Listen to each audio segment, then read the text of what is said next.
कानून मंत्री के सामने क्या बोल गए सीजेआई? क्या न्यायपालिका पर लोगों को ज्यादा भरोसा? सीजेआई ने कानून मंत्री के सामने ऐसा क्यों कहा? गुवाहाटी हाई कोर्ट के प्लेटिनम जयंती समारोह में भारत के देश के मुख्य न्यायाधीश डीवाई चंद्रचूड़ और कानून मंत्री किरण रिजिजू दोनों एक साथ शामिल हुए। हाई कोर्ट के 75 साल पूरे होने पर इस समारोह का आयोजन किया गया था। इस दौरान सीजेआई ने कहा कि न्यायपालिका और कार्यपालिका के बीच दिखावा नहीं, विचार विमर्श और संवाद होना चाहिए। डीवाई चंद्रचूड़ ने कहा कि सभी लोगों के हितों की सेवा के लिए कानून में मानवता का स्पर्श होना चाहिए और समस्याओं को जड़ से दूर करने के लिए हमेशा संवेदनशीलता के साथ इसका इस्तेमाल किया जाना चाहिए। मुख्य न्यायाधीश ने यह भी कहा कि कार्यपालिका, विधायिका और न्यायपालिका जैसे तीनों अंग राष्ट्र निर्माण के काम में लगे हुए हैं, लेकिन न्यायिक पक्ष पर लोगों का, नागरिकों का विश्वास न्यायिक तंत्र स्वतंत्रता के लिहाज से सबसे ज्यादा है।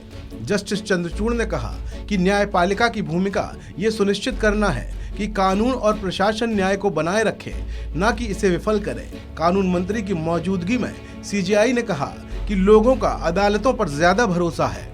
चंद्रचूड़ ने कहा कि नागरिकों का विश्वास और विश्वास हमारी अपनी न्यायिक स्वतंत्रता के भाव में निहित है। संवैधानिक राजनीति के लिए विचार विमर्श और संवाद की आवश्यकता होती है, न कि सार्वजनिक भव्यता की। न्यायमूर्ति चंद्रचूड़ ने कहा कि कानून को उन समुदायों की वास्तविकताओं को ध्यान में रखना चाहिए जिन पर इसे लागू करना होता है। उन्होंने कहा कि जब कानून की समझदारी से व्याख्या, क्रियान्वयन और किया जाता है तो लोगों का सामाजिक संरचना में विश्वास पैदा होता है और ये न्याय की दिशा में आगे की ओर कदम होता है। सीजेआई ने कहा कि कानून में मानवता का टच होना चाहिए और समस्याओं की जड़ों को दूर करने के लिए हमेशा संवेदनशीलता के साथ इसका इस्तेमाल किया जाना चाहिए।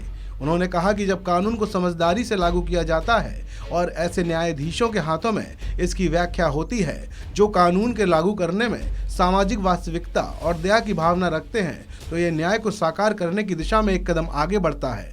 उन्होंने कहा कि कानून सभी के हितों की रक्षा करे, ये सुनिश्चित करने के लिए एक मानवीय स्पर्श आवश्यक है। जब कानून को सिद्धांत के बिना चलाया जाता है तो ये मनमानेपन का बोझ उठा सकता है। इस खबर में अभी इतना ही। आप बने रहिए वन इंडिया के साथ।